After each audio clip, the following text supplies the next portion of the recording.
In this video, I'm going to show you how to scan a QR code in Alight Motion.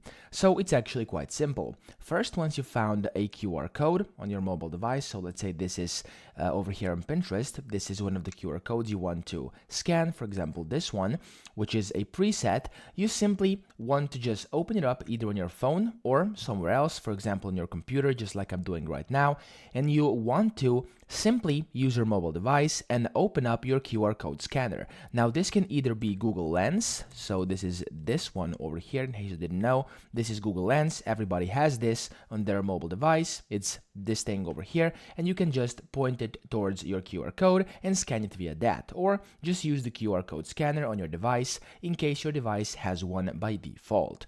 So that's pretty much it, and once you will scan it, so once you scan the code, it will open up Alight Motion automatically if you have it installed on your mobile device, and you'll be able to get the benefits of the QR code you just scanned. So that's pretty much it. I hope this video helped you out. If it did, please subscribe to the channel and help me out as well.